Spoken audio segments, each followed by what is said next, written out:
So it is the honesty, because God is a spirit, so it's in the spirit.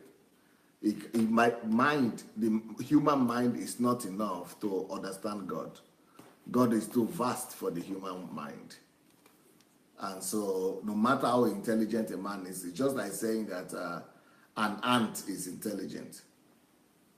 The intelligence of a man will not understand the body composition of a human being. No matter how an ant is intelligent, he will not understand why a man is different from a woman, or why a man is, he doesn't, he just doesn't, they are not in two different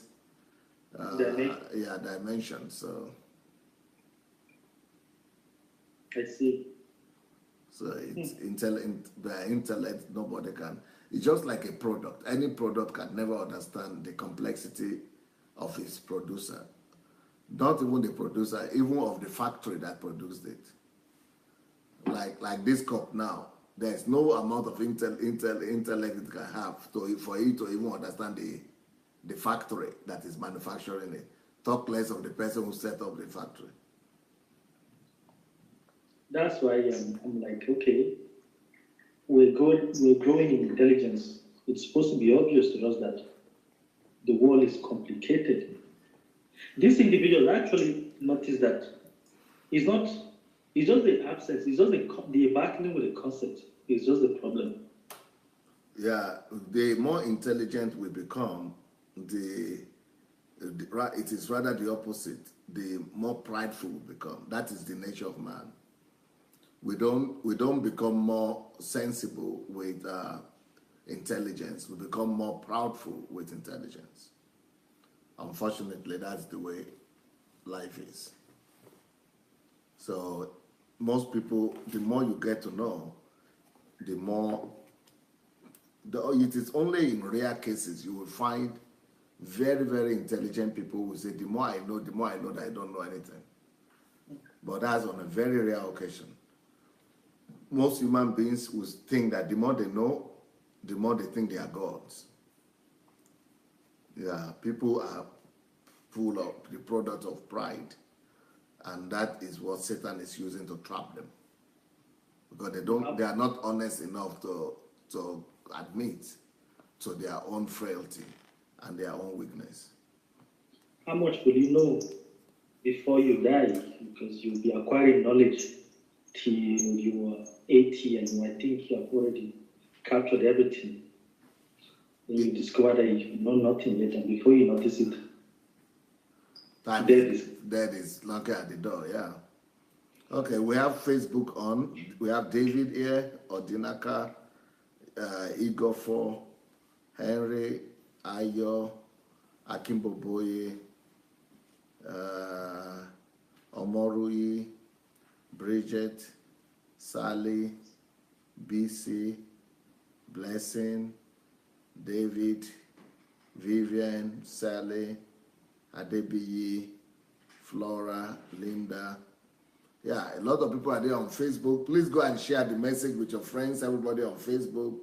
Go share with the family members, and go tag your families and your friends. Let me see who is there on YouTube. We have ADELAJA, we have Idara, we have VCN. Right. Yeah, you are saying something about, learning a lot or knowing a lot. Yes, I'm saying that you might think you have acquired a lot of knowledge, only to discover that you're getting to 80, and before you notice, death is calling you, and then you will see that you don't even know anything at all. Yeah, that's why Solomon is regarded as the wisest of all men, and he depicted that very well when he said, life is all vanity, vanity upon vanity. So I think that a lot of you atheists, Nigerian and African atheists, you are probably very satisfied or very glad at the fact that I am doing such a cleansing with the Nigerian church and challenging the cabals and talking your languages. or talking your language. That's why I told that the atheists will relate mostly to your messages because that's what they are against. Most of them today abandon religion because of that specific reason. They don't understand. Some of them are able to understand what's going on, and they get frustrated. They don't have any idea. Again, they say, "Oh, these people better abandon this religion and give So them." they become atheists because of the misdemeanors. I mean, misbehaviors. Of all these people, right? True. For some. Why some go out of it, out of sheer curiosity, searching for knowledge continuously. Like you said, the more you search for knowledge, the more arrogant you become. Yeah. And if you're not very careful, you'll be taken away. In my own case, it happened that there was a mixture of knowledge that came in. First of all, it was the hate. It was the disdain for the Europeans that they introduced certain systems to us and they therefore enslaving us psychologically. That was the idea I had in the beginning. But then when I continued into it, then I discovered that this thing is deeper than this. So the idea of hating European, Eurocentric ideas now was put aside. There's certain things took over. That is when I discovered that, okay, now, some basically are against this religion because it came from the Europeans. But the irony is that we're speaking today in English. There are a lot of things we appropriate that belong to the Europeans. So when I look at it, I say, oh, the last time you fired me, you put me on the hot seat. Before this program, I was watching the program that we did and I was asking myself, I tried to answer the question. You gave me certain instruction to pray with all sincerity and all honesty and ask God to visit me. And you also encouraged me to be more honest to myself. So I look back into the program and I listened carefully to some of the questions you asked. One of the questions was, what role did you play in determining the place and the condition of your birth? I think when then the program with that, you answered the question. It was a question directed to me and I was unable to answer. So you said that if you could be able to answer, or the Bible will provide any answer to such question, will I see reason to believe in the Christian God now? So I'm posing this question back to you to understand what role did you play, or who determined the condition and the place of our birth? First of all, who, when, and how? First of all, no matter the amount of answers or the quality of answer that I give, that will not help you to get to know God and to discover God if you don't follow the major rules that I had given to you. That to discover God, you need two things. You need sincerity of heart, that is honesty with yourself, sincerity of heart, and you need humility of heart. So two things, sincerity of heart and humility of heart. So humility will tend from the fact that those questions that I asked you, you've got to be humble enough to admit that, hey, you've got to be humble enough to say, God, I admit that I don't have answers to these questions. If that is the truth. And if that's the truth, so that sincerity is necessary. And humility at the same time. Okay, somebody is asking a question here. Muna, about supporting Omoyele Sowore for president. Well, this is not the program where we ask questions. If you want, you might want to ask a question. You might want to call in during the program in one of the evenings when you could call in, maybe tonight, or you could write the question for a Saturday program. We normally have a fortnight, every fortnight of Saturday, we have question and answer. So you could ask that question then. I have my opinion about that, but I'm going to express it when it is formally asked. But right now we are discussing another topic, so this is not the forum to answer that question. So even though I can give you answers to those other questions that you are asking, Innocent, but if the two conditions that will really help you are not there, you will just be having more head knowledge. And more head knowledge will get to a place whereby it will be giving you diminishing returns. So the returns on the knowledge will not be transformational, it will be diminishing effect. It will be having diminishing effect instead of transformational effect. So what that means is that the more knowledge you will get from me, the less value you will attach to it. It will be having diminishing effect. It will be diminishing in its effect on you, because you are just taking it as more added knowledge to what you know, but it will not be transforming you. And that's not the whole idea why we are doing what we are doing. The whole idea is, the whole idea of any knowledge whatsoever is for it to lead to transformation. So any knowledge that is not transforming will end up puffing up, will end up, leading to pride and arrogance. So that's not what we want. But I can answer the question straightforward, but just for you to know for yourself that to get in touch with God, the most powerful aspect of God is experiential. So it's the greatest thing that will happen to you in relations to God is to get Him come down to you, for you to experience Him. And for you to experience Him, those two conditions must be met: the humility of heart and the sincerity of heart.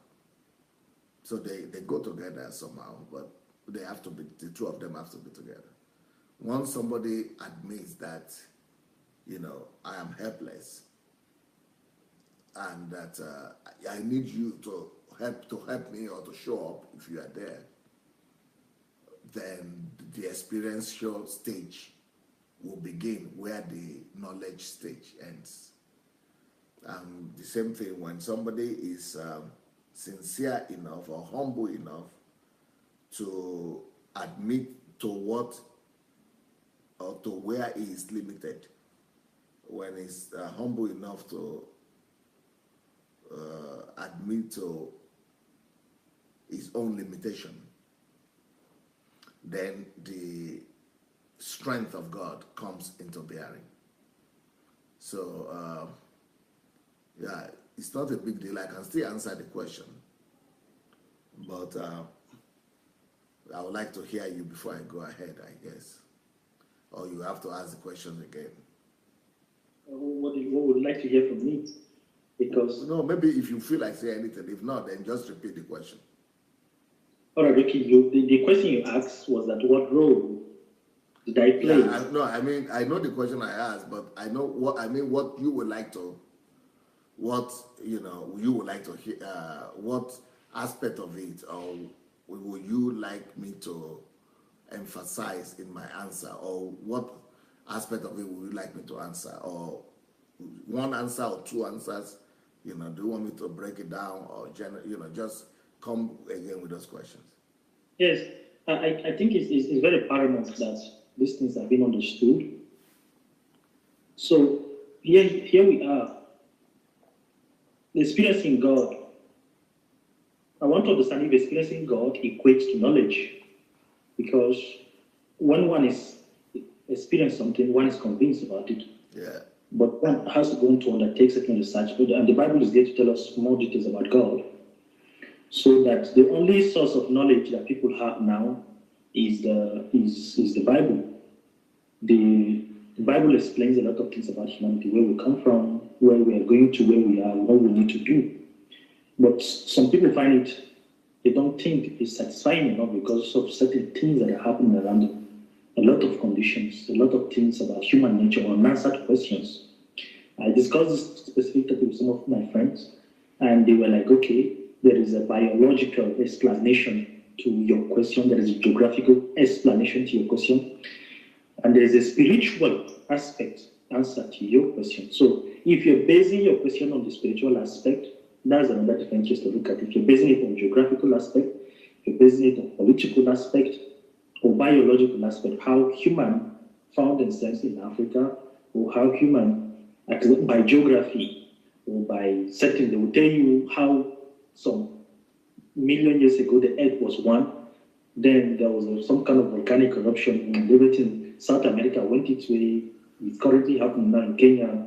So there are some of those explanations, and how human came to create borders, and why you have to remain in certain territories before. So they say that there are answers according to politics, according to geography, according to biology.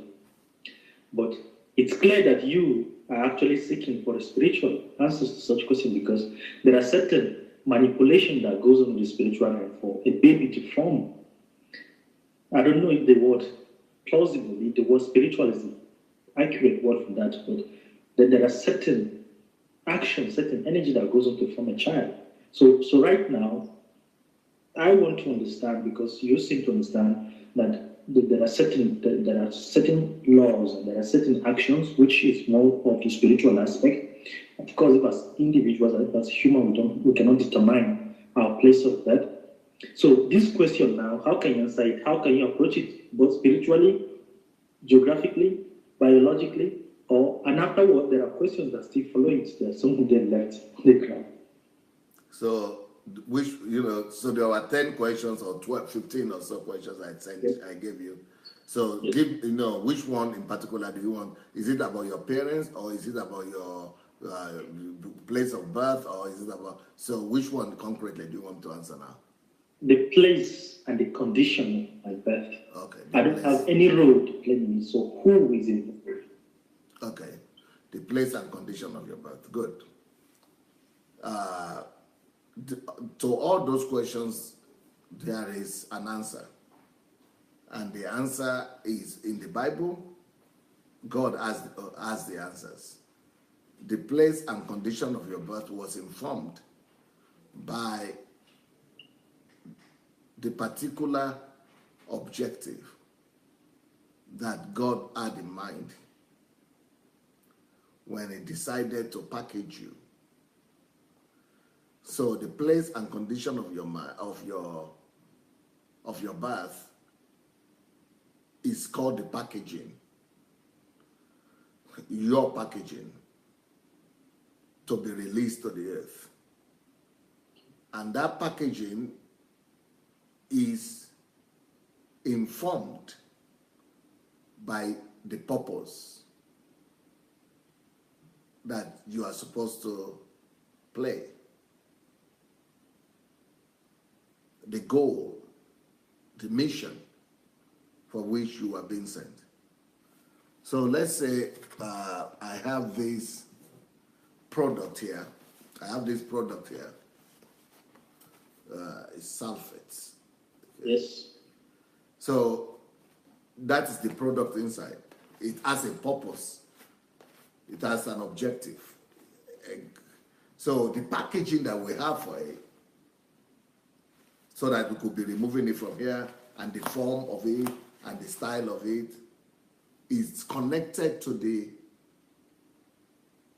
mission, the assignment that it has. Okay, on the other hand, if I would take this thing, this is a speaker here that I have. It's totally different shape and totally different stuff, because everything depends on the assignment they are supposed to carry out, and the purpose they are supposed to meet. They were created for on the earth. So, on one hand, the place and the condition of your birth, God knowing what you are supposed to do for him here and what he wants you to do. God doesn't give consent. It's not about giving consent. God doesn't package any human being for human delivery or manifestation unless there is a need for that person. So there is probably a need. So the reason for God to have decided that you are needed as a black man to be born in the environment and the area where you are born and the conditions of your birth is connected to the fact that there are some needs in that particular environment and area that need to be addressed, and God has packaged into you some cells, some molecules, some genes, some talents, some abilities that are perfectly collected, and God had placed some of those things inside the genes also of your mother and of your father, knowing that it is only the combination of the two of them that will be able to produce the particular individual that will be needed for this particular assignment that needs to be carried out and be fulfilled in that particular geographical location or with that particular skin color. So your birth and the process of your manifestation on the earth did not start with the day that you were born. Neither did it start with the existence of your parents. So your appearance on the earth is being long envisioned and conceived by God himself because of the need that would need to be addressed in that particular segment of time, but that will also need some unique abilities and unique giftings, which must be directed by unique blood cells and DNA combinations for you to be able to be different from your other siblings and to be put to be packaged with some distinctive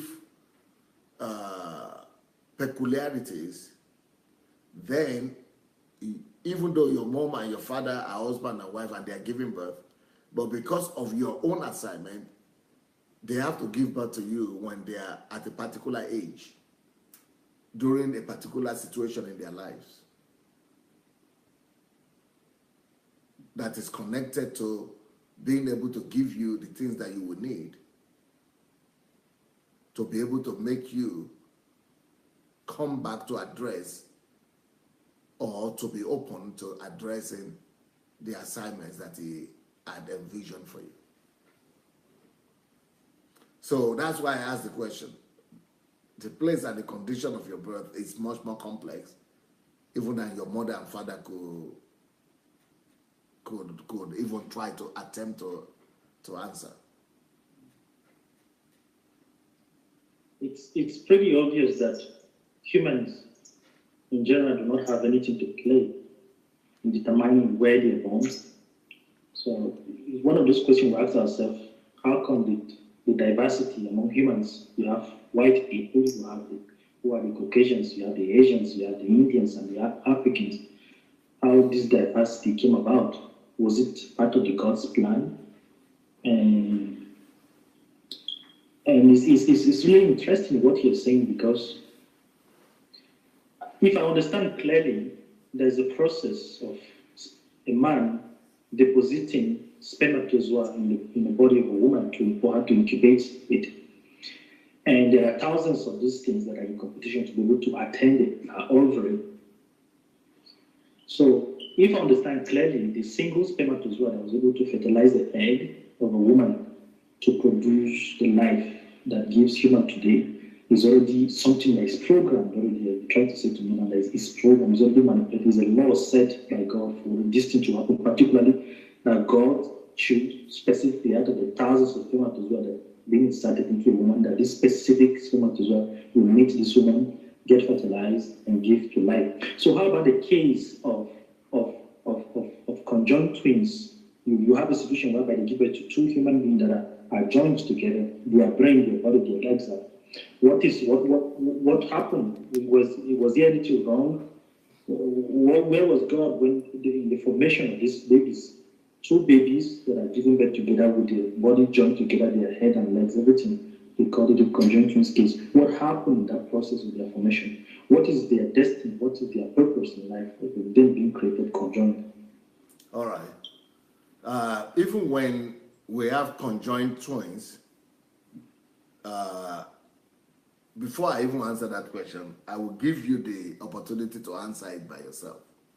Okay. When you see twins that are conjoined together,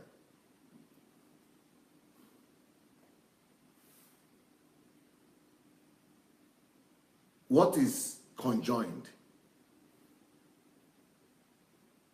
Is it the bodies of those two people, or their mind, or their spirit?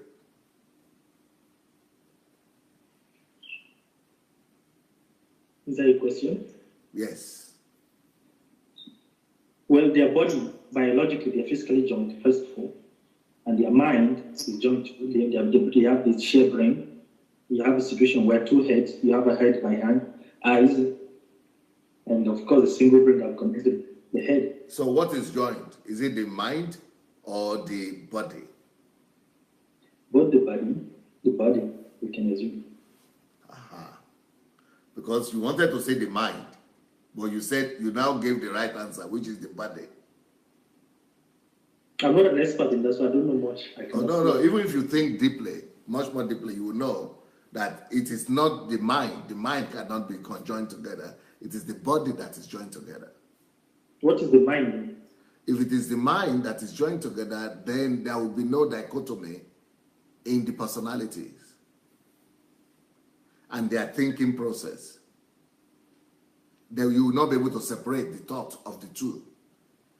But no matter how conjoined the twins are, what you will discover is that they have their two minds, separate minds, individual minds. Even when their heads are joined together, they still remain individuals. So much that when they are now disjointed or separated, they still remain two individuals. You might not even know that they were conjoined before.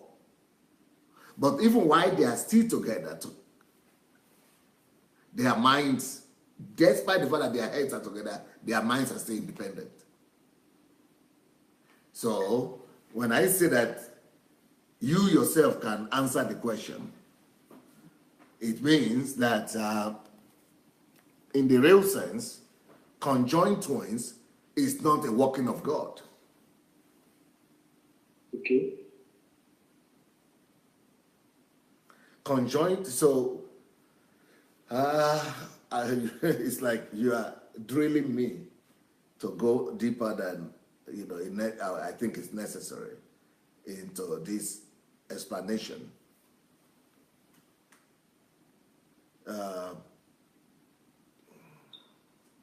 You said something earlier that will have closed this debate off, but there are people that are asking these questions. How can they have the answer? No, I'm going to answer it. But I just want to answer it in a way that it will be easier for both you and our listeners to understand. I'm going to go into bigger complexity. Okay, when a woman is pregnant and the man's sperm it enters into the woman, out of the thousands that you said could become a child, the conjunction or the joining together of the egg of the man and the woman does not result in a child automatically or in a baby. That joining together of the eggs is only for one purpose. It is only for the purpose of the development of the body of that future child.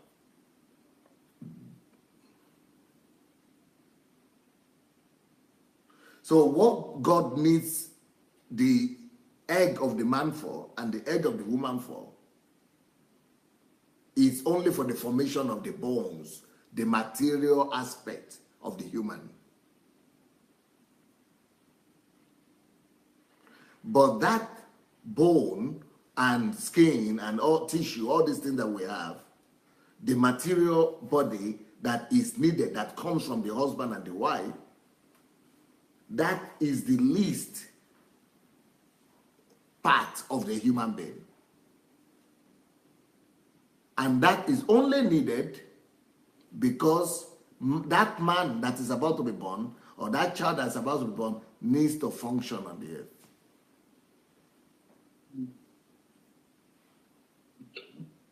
He only needs, a child only needs the sperm or the egg of the woman and the egg of the man just for the formation of the body. And so why do we need the formation of the body? Because we need him to be physically tangible. We need that child to be physically tangible on the earth. But those two eggs that come together and the embryos that come together and develop into a child, that is not the child. That is not the baby yet. That is just the house in which the baby will live.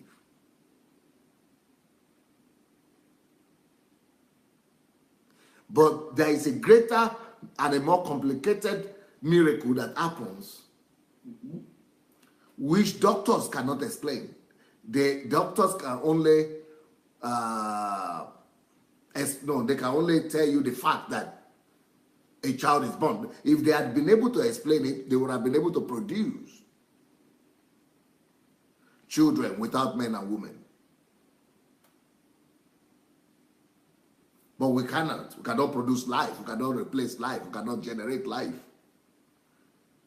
So why is that not possible? Because there is an invisible, which is the most important aspect of conception, that is not as in the power of a man, and it's not even in the power of the man and woman.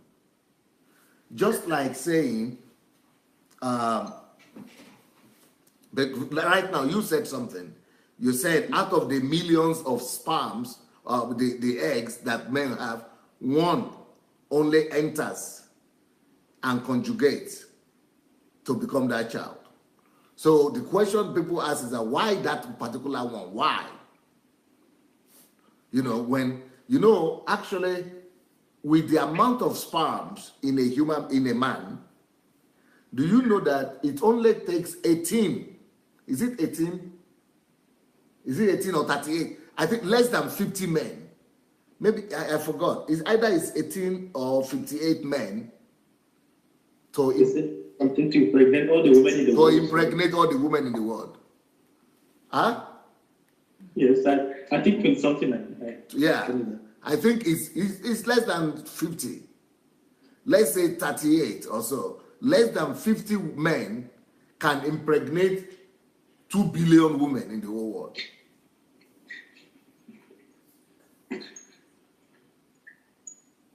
So the question now will be, why is it that, one man or 50 men are not impregnated? Why do we need all the other men?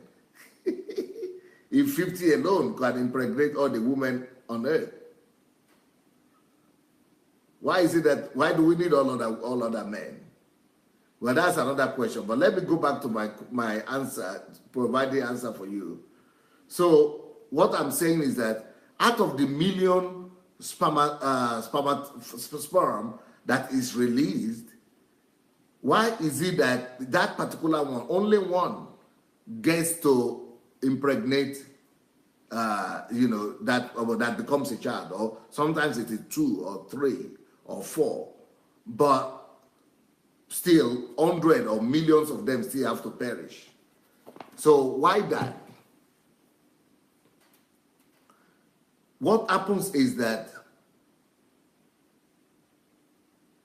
despite even let me give you another fact, despite the fact that there are millions of sperms that are being, eggs that are being released by the men, on occasions, a man and a woman could live for 10 years, 20 years, 30 years, and not, even though he's releasing millions of eggs at the same, every time they have intercourse. A man and a woman could still live together for 10, 20, 30, 40 years, and none of them will become a child. People say different things, she's barren or this and that. But barrenness, how is it explained? It's simply explained because, that barrenness will make sense now after I finish my explanation. So what I'm saying is that the conjunction of the egg of the man and the woman together, they only come together to form the body of the child. And the reason for the body of the child to be formed is because that child needs a body to function on the earth because of law of gravity, and because we operate by the law of space and time. So because of that, a body is needed here on the earth. But that body is not the person. That body that forms as a result of the conjunction of the 2 eggs of the man and woman does not result in the person. It doesn't result in innocent. The egg of your dad and mom is not what gave birth to innocent. But still, it was necessary. The egg of your dad and mom was still necessary. Why were they necessary? To give you the body that innocent is now carrying. But why is it that it has to be your mom and your dad?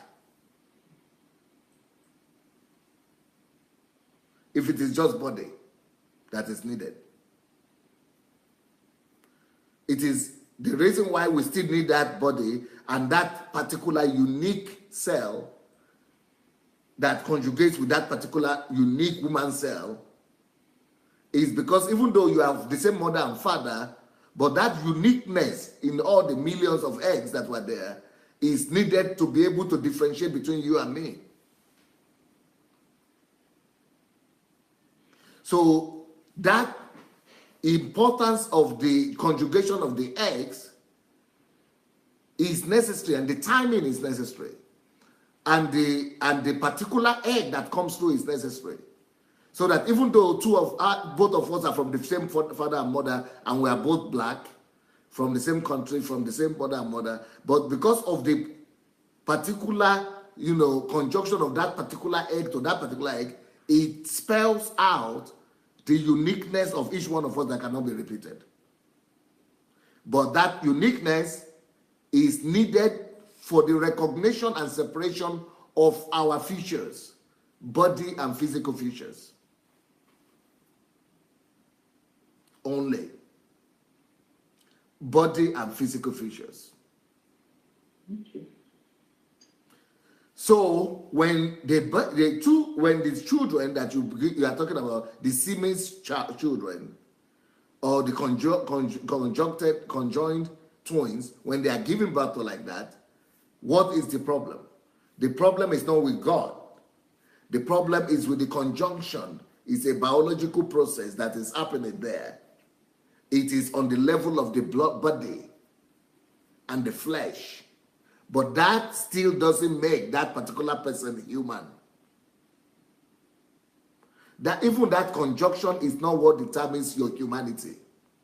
Even the uniqueness of your futures and the uniqueness of my futures is not what determines your humanity or and my humanity. There's a greater and more complex process or miracle that happens that is not explainable to the doctors, and that has not made the doctors to be able to produce children without men and women, or even with men and women. And that particular thing, unique thing that happens, is that the coming together of the eggs by itself doesn't result in a child, even though it could result in a body. The missing element, which is the most important element, is the life. The body doesn't equal to life. So what happens is that at the point when the eggs are coming together, there is the God factor. What is the God factor? God, when those eggs are moving, they are fighting to enter. Mm-hmm. When they are fighting, there is a breath of God. It is when the breath of God happens that drives in to the whole. And it is that breath of God that makes it to become not just body, but life. So the life itself is superior to the body. So even though the body will still be growing, but without that life of God, the body will not grow. There is no sense. It will be growing emptiness. So the breath of God happens at every single time there is, conception of a woman, either it is artificial or it is conjunctional, anyhow. So it is that breath, but if there is no breath of God, let 1,000 men be sleeping with her. Those cells will still not result in a child. So when the body joins together like that, it is just the body that's joined together. It is not the life. So that's why even when their eggs are together, they are still different individuals with different minds. There are instances of a man with two heads. Huh?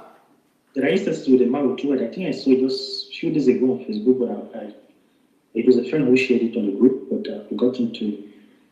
Okay, here's another example. I think I get your message clearly because I have. So any deformation you see with the man or human being, with either with the body, it is all in the process, because while that body is growing, the function of God is to give the life.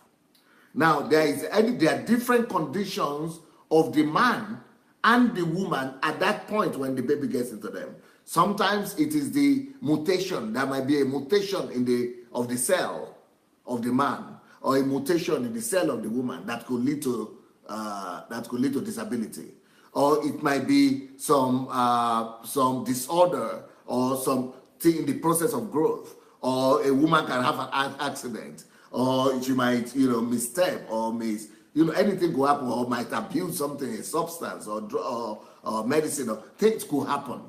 But it's not affecting the personality of the person. So when people like Hitler then come out and say that you must utilize, or what do you call it? Euthanasia. Yeah, you must utilize eugenics. Yeah, they came up with the eugenics theory and said that you must utilize and kill some people that are deformed, that are not having proper body growth. What they are not realizing is that, the body is not perfect, but the mind is whole inside. And the thing they don't think about is that with disability, every one of us has the potential to become disabled. Maybe not just potential, most likely every one of us will be disabled in our lifetime. Almost everybody. Especially as a result of age. That's true. So when you now become disabled, will you now say it's time to kill you? No, because if your leg cannot walk or your hand cannot walk, you still remain the same inside, even without that leg or hand. Which is what God deals with. The person. What you see is immaterial. The person is still all, nevertheless. Even when they are joined together, they are still all. But they are limited in the body. Your explanation is vivid and it's clear, I guess. It's just like the example of electricity that I have in front of me. Okay. The electricity is there, but we cannot see it until two wires have been connected, both the negative and the positive, to give birth to a bride. So the electricity is there, but it will take two elements to spark the light. Yeah. So understanding what you explain is very simple. Bringing the ovary and the spermatozoa to join them to be able to fertilize, to give birth to this life is very easy to understand. Here's another example, a very interesting example. They call them the Povedeche. It's in the Dominican Republic. I think one of your, okay, no, he's not the one. I was thinking of the guy from Holland, or Holland, Luvio or something. Yeah. He's not from there. So this group of people, there's something, the English word is called machihendras. The word machi is actually, I think, a Spanish or Portuguese word, which is, in English, most people call it macho. When they say it's acting macho, it means that it's acting manly. So the hindras, which means female. So we have macho, which means male, and hindra, which means female. So macho hindra is a birth condition where you have a daughter, she's growing at the age of 7, 10, 12, and she's getting to puberty age, and then all of a sudden, she starts developing male genital organ. Her voice becomes deeper, she starts developing a phallus. And most people, it becomes normal in the Dominican Republic now because they don't understand. So parents will give birth to children now, they'll be expecting, they'll be watching as the child is growing. Is this baby going to turn to Govedeche at the end of the day, or will the baby remain normal? So it's become normal. So in another country, they discriminate homosexuals. In the Dominican Republic, these abnormalities in bed becomes now a normal thing for them. And there are other examples too. There's another I said the reason for it to go away back to womb. Okay, we know that up to about 6 weeks, we are neither male nor female in the woman's womb. It's only then that if you have an XY chromosomes, the Y chromosomes release the testosterone, and particularly potent form of progesterone called dihydrotestosterone. All the scientific word, I don't know. I just try to keep them so that I won't make mistakes. If you don't get that, you become a girl. What happened in the Govedeche is that the lack of enzymes that convert the testosterone into the hydrotestosterone. So when they are born, they look like girls, they have testicles, but they are hidden in their body, inside their body. And they have what looks like a vagina. When, I hope it's not a very, I hope for knowledge's sake, we can use them this way. When they hit puberty, they get this surge of testosterone. That alone is enough to make them grow a penis and start to look like boys. So this is a constant, but at some point they were accusing the French government. They were accusing the French government of carrying out some medical experiment on them. Because there's a similar experiment going on in the US, where they take frogs and some pygmies and this rats that they use for experiment. They insert certain chemicals in the blood and they watch them. And mostly that they're claiming that the chemicals that are being used in the food can change your hormones, can make you to either start become a homosexual or stuff. So they were accusing the French government at some point that they were involved in those things. But this thing is common. It's rampant. No, there is a South African runner, I think Semeha, they call her or something, South African lady runner that they discovered that had the same problem. She's a long distance runner from South Africa, a woman, a lady like that. So it's a big news in the sports world. Mm-hmm. So we have a situation where this child is growing, and then now you start developing these genital organs, and this mutation, you call it. So you're trying to say that there's nothing spiritual to it. There's no any spiritual misconception there. It's just a biological aspect now. Yes. Okay. Exactly. So, exactly. okay. So how then the question of who determines? No, nobody determines. Okay. Nobody determines that, because it is a process of body development. It is a mutation, or it is a process of development. It's just like saying, well, there is a certain amount of food that a woman could be eating, and then she will begin to grow beards, because it's an hormone situation. So if the hormone, anything could happen with the body. There could be any disorder. All right, okay, yes, you're right. The lady from South Africa is called Caster Semenya. Yes, somebody just writing the name. She had that condition. It became an international situation. Yeah. Anyway, so it's just a condition. It's just the same way that most people who get sick of cancer. Cancer is a growth. Sometimes it will become big like that. Sometimes but it is a condition. It is a physical condition. But you will discover that person that is having, a big growth somewhere of cancer or something, that is whole inside. And God is spirit, and God is dealing with that spirit man. He's whole there. It's not affecting that even cancer that he has. The same with the body, as I explained, the one with the conjunction of the twins. It's just body. And that's why body doesn't go to heaven. That's why when people die, they leave the body on earth. It's not something from God as such. It's something from the earth. I don't know. Not that it's not from God. It's not God created it. I'm saying it's not something that, that is divine, so to say. It's something that is earthly. It's That's why we get sick. So in a situation where you disconnect the two wires, now where do the electricity disappear to? Electricity? When you have you have negative wire and a positive wire, you connect them, it gives you a bulb, a light. Mm-hmm. You disconnect them, the light disappears. Yes. But that is what you explained to you, that in the case of life is superior to electricity.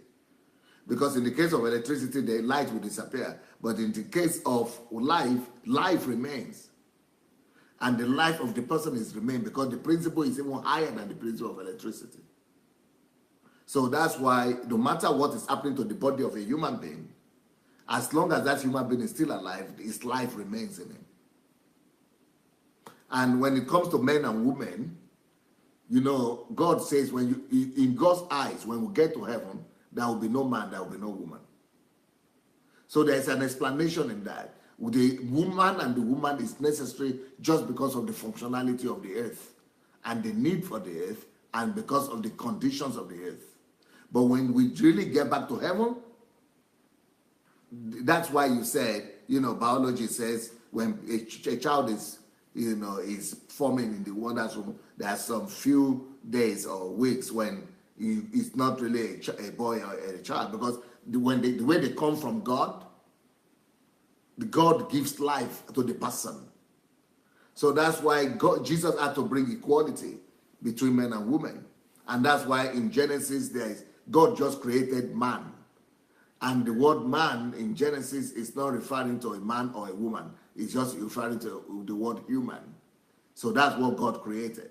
But it is only in Genesis chapter 2 that they were now separated into two. So what the idea is that God created man as a total being, just like he will be in heaven. But the need for the earth, for the functioning of the earth and the peculiarities of the earth is what necessitated to have a male and a female. So it is the body thing. It is not the spirit thing. That's why the Bible in the New Testament says, in Christ Jesus, there is no more male or female. It's just like we'll be in heaven. We are just human. And that's why there must be no superiority of one over the other. Okay. The same with people who have the infirmities and deformities. There's really, the Bible also says we know no man by the flesh anymore. You know, we shouldn't be using the body or the look of people to judge who they are. You shouldn't know them by the flesh. The flesh shouldn't be what informs you out of the value of a man.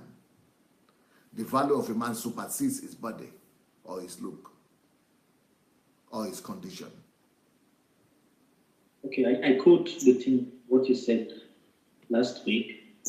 You said the place, the date, the time, the condition of your birth is connected to your destiny and purpose to your birth. So how can we see these people that are having genetic disorder, this form of genetic mutation, how does this relate to them? Because first of all, you said the place, the date, yes. the time, yes. the condition of their birth, yes. condition code, yes.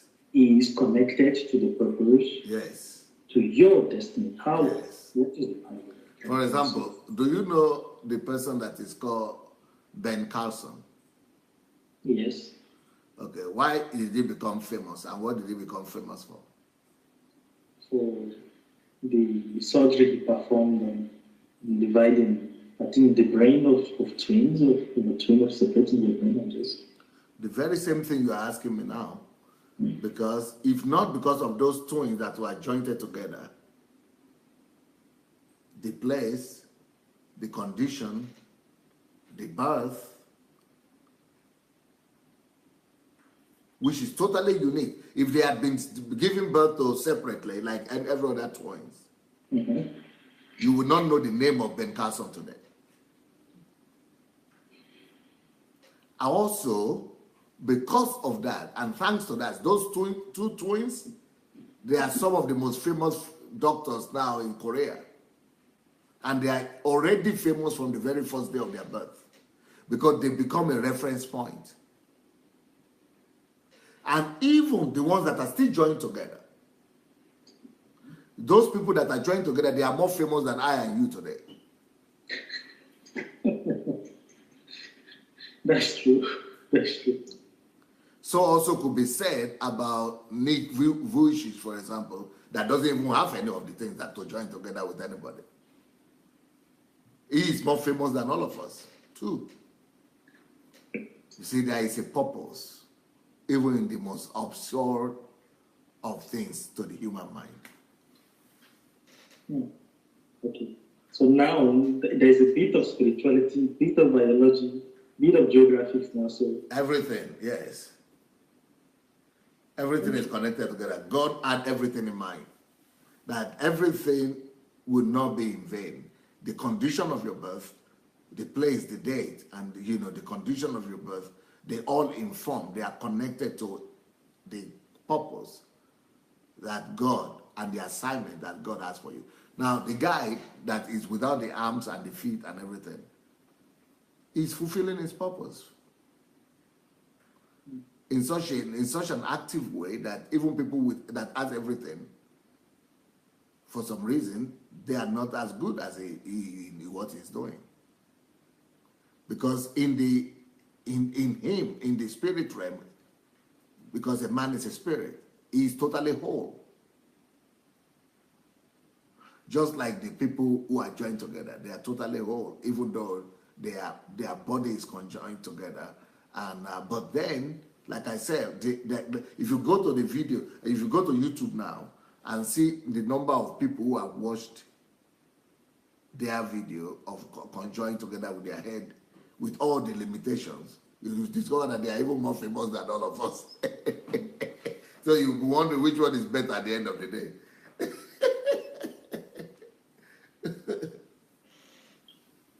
Somebody's asked a very interesting question. I hope that part is clear, that people get to understand it. You try to help us to understand this thing. I get the point you're saying. I understand the connection of the life you're saying, where two elements come in to give birth to life, and how the body goes back to perish, and the life still continue to live. Like the example I just finished about the electricity. I'm not sure you got it, but I had this image in my mind that the electricity doesn't disappear. It actually, yeah. It only transforms. Yeah, energy never. Energy is never created or disappeared or destroyed. It can only be transformed, yeah. But what I was thinking that you were talking about just the physical aspect of it. Because when it is in the physical, people don't see light, they think it has disappeared. Yeah, but really, it never really disappears. So which also take us to the spiritual dimension of it. So therefore, even if a man dies, there's still that spirit. It never disappears. So which is also another argument that should make somebody that is smart to know that life can never disappear. And death is really an illusion. And that Christianity is what is right. It is the only logical explanation. Because in science, they say when you die. Everything is up. But when you go to science also, you will discover that science tells us that energy cannot be destroyed or it cannot disappear. So if energy cannot disappear and life is energy, so which means that that life goes somewhere and is transformed into another form. So which means that the science doesn't know. You see, the problem with science is that what they don't know for now, they just say it's not there. We know it's not existing. We don't know, so it's okay. Let's just move on. And then they make a strong point about what they know right now. And but really, if the science itself is conflict, for you to say there is no life after death, no God, then it's for you to deny the whole essence of physics. Physics itself. And physics is about the fact that energy only gets transformed. Does this validate reincarnation? Because how? Yes, it validates reincarnation, but it depends on what you mean by reincarnation. I believe in reincarnation, but I don't believe in the reincarnation of the East. I believe in the biblical reincarnation. Okay, I don't understand the difference between the reincarnation of the East and the reincarnation of the biblical reincarnation. What do you mean by that? The difference is that in the Eastern part of reincarnation, they don't see dimensions.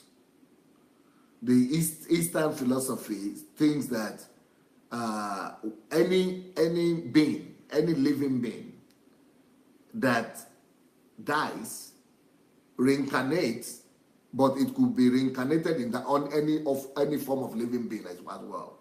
So, for example, if a man dies, we could reincarnate and comes back, but it could come back in the form of dog or rat or something like that. But it's still reincarnation. They still think that it's still the same person. But in the Bible, the biblical reincarnation doesn't allow for that. Because these are everything reincarnates according to its kind. Everything reproduces according to its kind. So there is a dimension, just like I was telling you about the dimension of man and the dimension of the cat. They don't belong in the same dimension. So they cannot jump. They are like parallel lines that cannot cross each other. But there is no scientific explanation in Buddhism. But there is a more scientific explanation in Christianity. And that's what I said. I don't believe in the reincarnation of the East. I believe in the biblical reincarnation. So you have the Yorubas who believe that humans are reincarnated, but not in animal form, but purely human form, that they take another body shape. They have tons of evidence for this. If you ask them, they will tell you that this person died, they give it to this child, mark on their body. Yes. They will tell you that this and that. Yes. So is that form of reincarnation? Is it in accordance to the Bible? Now, that reincarnation is African traditional religion, African animism, right? That is animistic, but it is not biblical. Because there is a difference between biblical reincarnation and animistic reincarnation. Because these people, okay, let me just make a comment here, give you the chance to explain that. They do not just come up with this, they observe nature, they observe planting of maize and how they give birth to new life. They came up with it. It's not that the idea just boom came up from somewhere.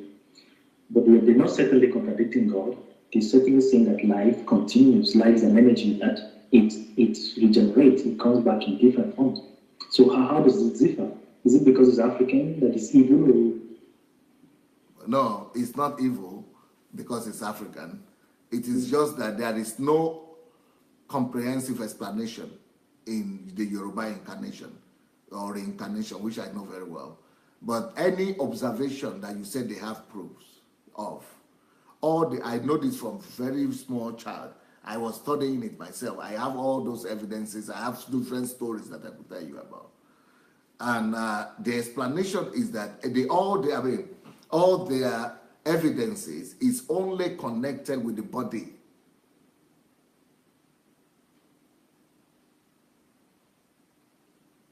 It's only connected with the explanation and with the body, explanatory body. So it's always observatory. No. So what they say is always with the, but we know, like I've just explained to you today, that body is what is just needed to operate on the earth. Body itself doesn't constitute human. But in my Yoruba mythology, they don't separate between body so much and the spirit. They don't know the difference. They just see you as an entity, which is a human being. And to them, that is integral. That is one. So it is you who died. It is you who came back. So when they see the evidences, some physical, observable evidences in the outward, they come to the conclusion that that is the same entity of personality of you, even though it is the observatory, the body is what they say. But we know better that man goes beyond body. Man goes to the level of soul, then man is spirit and all that. So that's why I would rather keep and pitch my tent with the biblical reincarnation. What does the biblical reincarnation tell us? What does it tell? The biblical reincarnation is that life doesn't end on earth. And life doesn't necessarily end at all. And life is a continuous. Life is simply goes through the process of transformation. Exactly the way you have said it in relation to energy and to electricity. That energy is never destroyed. Energy is only converted from one form to the other.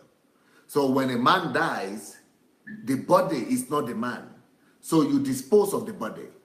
That's biblical reincarnation. But the spirit of the man goes to get a better body, which gives him opportunity to live in the spirit realm. Just like Jesus had. When Jesus was killed, he resurrected, ascended to heaven. Even before he went to heaven, he came back with another body. And they were saying, is that you? Is that not? He said, touch me. This mark was there, but he was able to go through the walls. And he was able to, ascend physically to the heavens. He was able to appear, different, because that is still the same Jesus, but he has reincarnated in a superior body, in a different superior form, and appeared to his disciples in body, but in a different body that is much more superior than the one he had on the earth.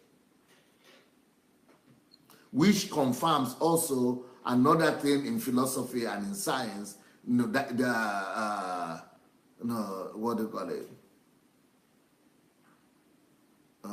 Dialectics. That is dialectics in philosophy. So dialectics is that everything goes from one quality to another, from a worse quality to a better quality. So which is the basis for the theory of, not creation. What is the other theory? Theory of evolution. So it is dialectics that is the basis of evolution. And it is evolution that we are talking about right now, that, that even Bible confirms evolution. That you go from one form to the other. Because according to the evolution that even atheists believe in, that is still the same dialectics that is taking place. So, all these things are confirmed by the Bible.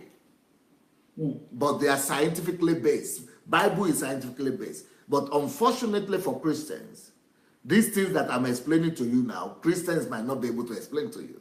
So the Christians argue Christianity not from scientific or philosophical point of view. They don't combine philosophy and science with Christianity.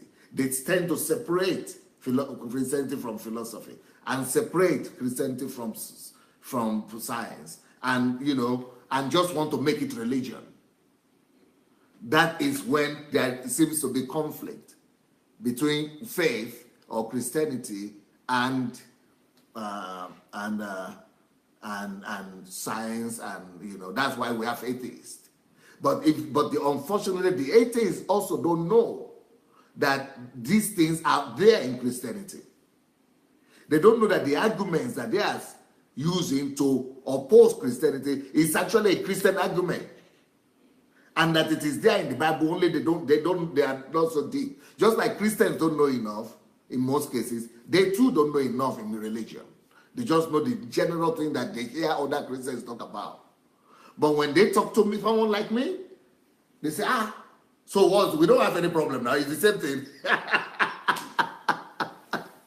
Because I know I go deep in my studies. And that helps me to really be able to bring things in the right perception of God, God's perception. I think it's a question of semantics, as you said, because there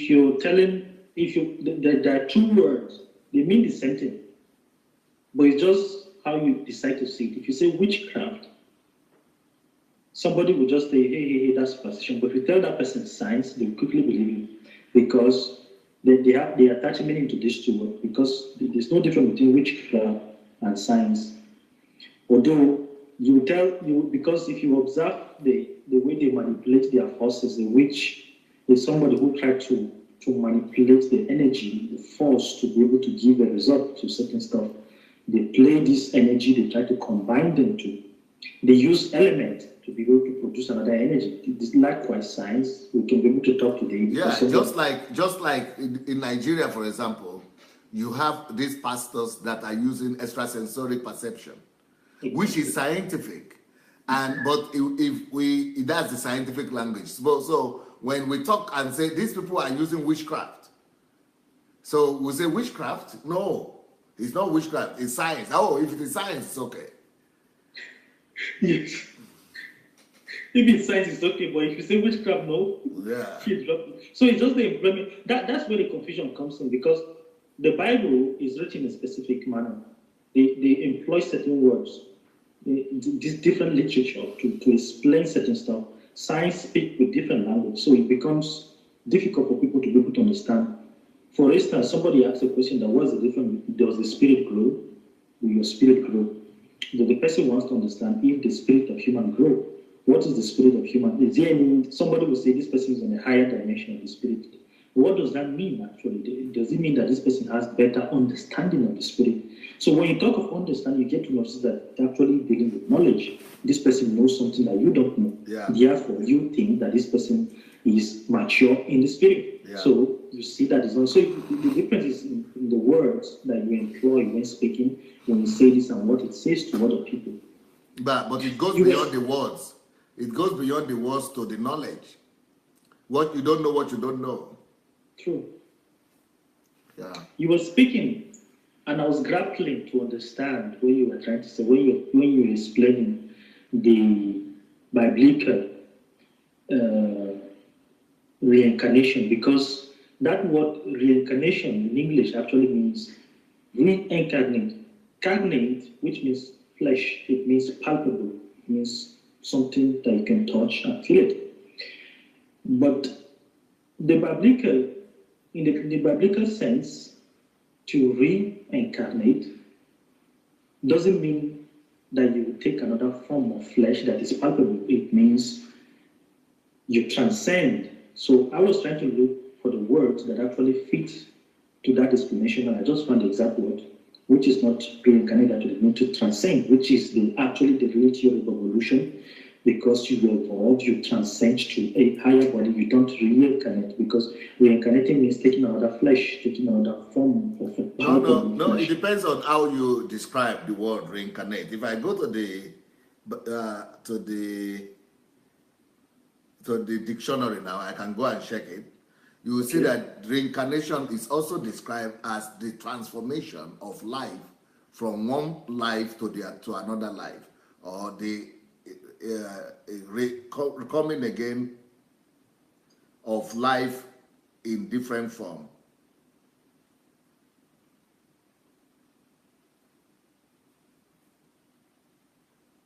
So let me see. So it's not just in connection.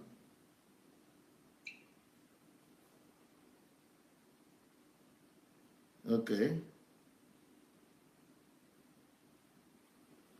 I got it here.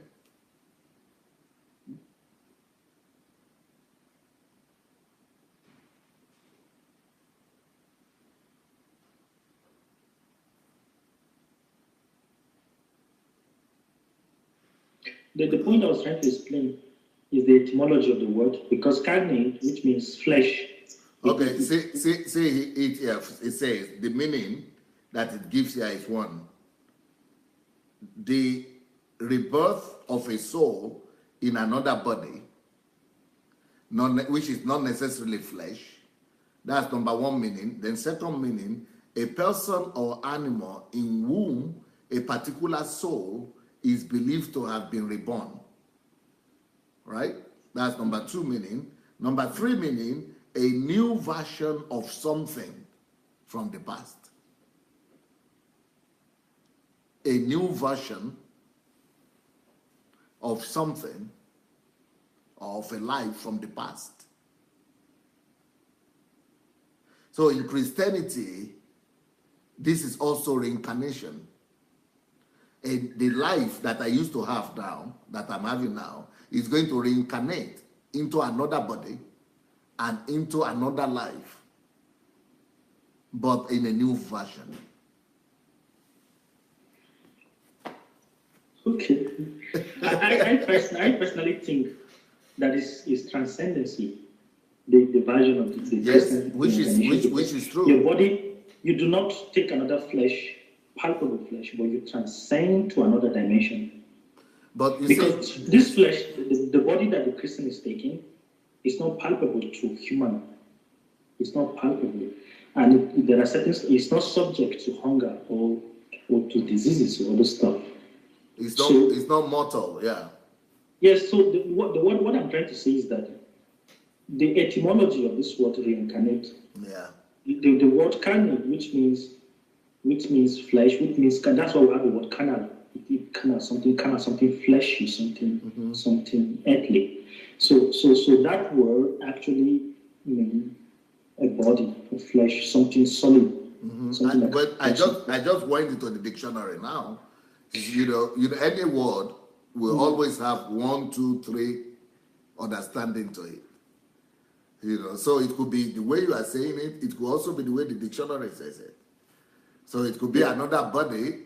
But in another form, a higher level. So I understand that with Christianity, it is also reincarnate.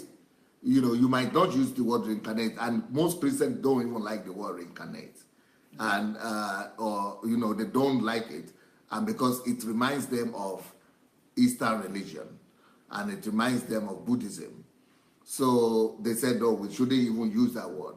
But the process itself is that life doesn't end in this particular body that we have. Our body also goes through a process of transformation from one quality to another, from one level to another, from one body to another. Only in the Bible describes to us that there is a perishable body and there is imperishable body. So that's what you are trying to say, that what happens with the Christian body is not reincarnation to mortal body, but it's going to be, you know, into an imperishable body. But it is still another body. That's just what I was trying to say, that it is still a changing, or even though our life doesn't end, we reincarnate in resurrection. We reincarnate in another superior immortal body or imperishable body.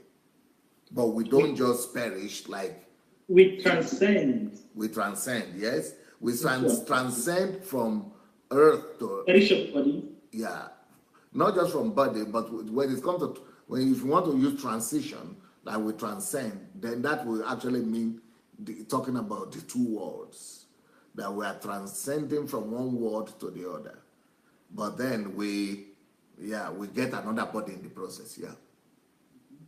Because it seems clearer that way, because because reincarnation actually means leaving a perishable body to take another perishable body, which means that you're subjected to the same law of the past body, that the real sense of it. So when you're transcending, you transcend the perishable body. You know, when you look at reincarnation, okay, for example, I was just looking at a dictionary. Yes. You would discover that in India, people believe that part of reincarnation, people could become spirits, people could become winds, people become river, or people could become rain, or some things in nature also, or tree. That's why you see people worship trees, not just animals, but trees, or some, things like that. Why? That's part of also reincarnation in their own religion.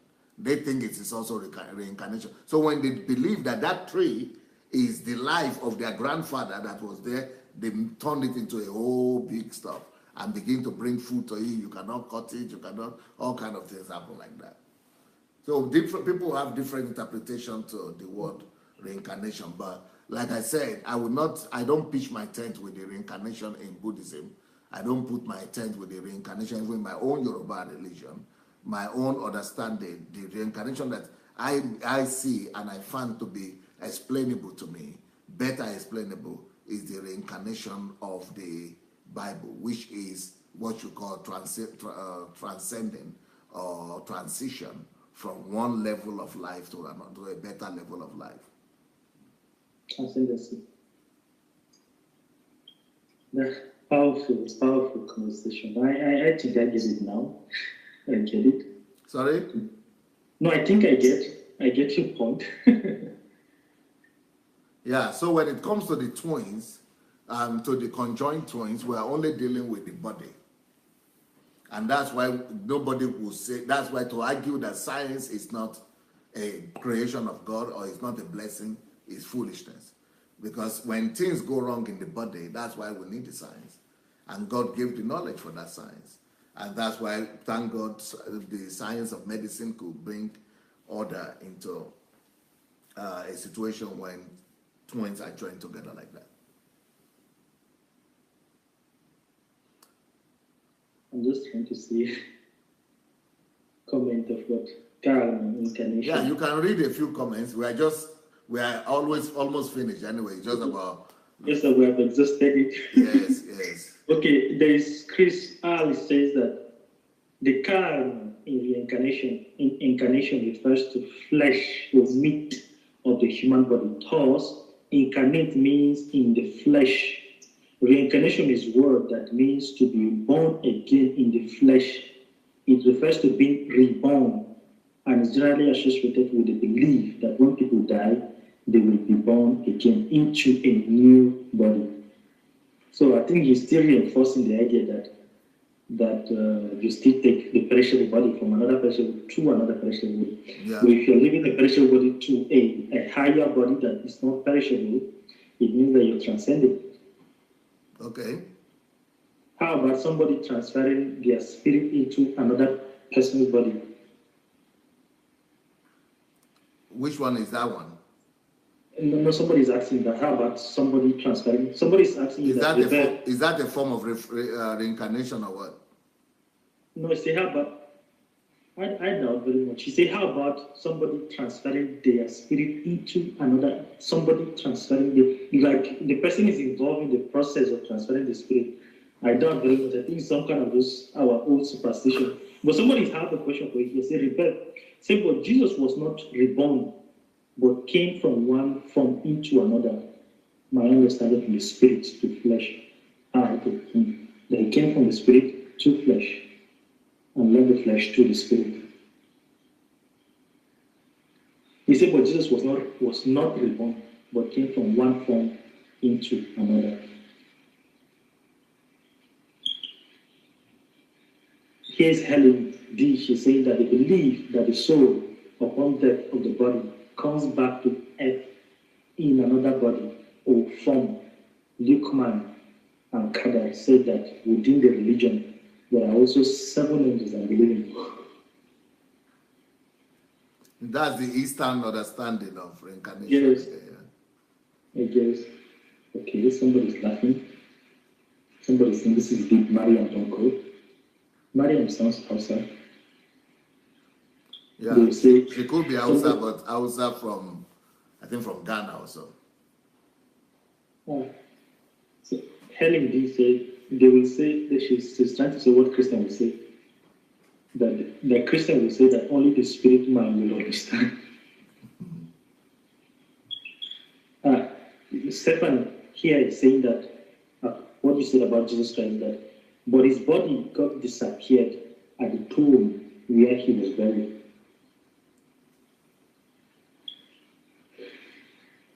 Funny comment. Somebody said Jews will disappear to Jupiter when they die. Somebody said they believe if a wicked king dies, he reincarnates as a lion, and a foolish person reincarnates as a goat, and dirty person as a pig. These are all African superstitions. Thank you so much, this. I think we have exhausted. Thank you so much. Thank you so much. There are a list of 6 questions, but they are totally different from this topic. We just, I don't know, bringing them will distort the understanding totally. I'll run cogitate on this. Yeah, we can do it next week. Yes. This one is completely has nothing to do with it. And I hope next week is not Ramadan.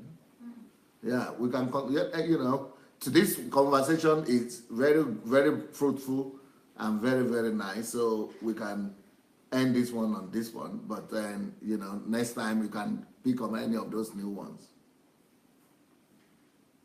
Somebody say, Magaji, I'm waiting for your first sermon. Thank you for all the explanation. I'm enlightened. I understand certain stuff now. I'm a better friend. While we're speaking, certain inspiration will come in. Yeah. And I will be back in the next 40 minutes or 20 minutes, 30 minutes with Oyedepo and the God of Mammon. Yes, we'll be right there with you. I saw videos of someone released. I think you played the video on your too because I don't know, somebody, a man was castigating you for coming up to speak. I said maybe he didn't see the what you were saying, trying to give. They normally will not listen to what I'm saying. As soon as they see that you mention the name of their gods of men, they immediately go on attack. It doesn't matter what you say. I think he didn't watch the video because, according to what he was saying, he seemed like he doesn't understand. He said that you claim that the Jews are doing something wrong, which only you know. I say if he had watched the video, he will see that yes, what you are pointing on is true, that we're doing the wrong thing. You know, I was watching a live broadcast yesterday in South Africa. Was it this morning? And the pastor was saying the same thing that Shimolo said about it's not your prayer, but it's your seed. Yeah. So he was repeating verbatim exactly what Ashimolo was saying. This is South African. This one is actually from Zimbabwe. He was repeating the same thing. I was like, where did this one get this idea from? He's telling the people that don't come to man of God with empty hand. Huge crowd like this. So I say, these people, they just taking the whole idea. So the man was saying in his video that you are castigating these people instead of you to call them personally and talk to them, or instead you pray for them. He doesn't see anything wrong in what they're doing. I say, this one, he didn't even watch the video. He just saw it, but he just saw Ashimolo or the God of Mammon, and then he just came in on me. And he's contradicting exactly things he's advising you to do. So the whole thing was funny. All right, thank you so much.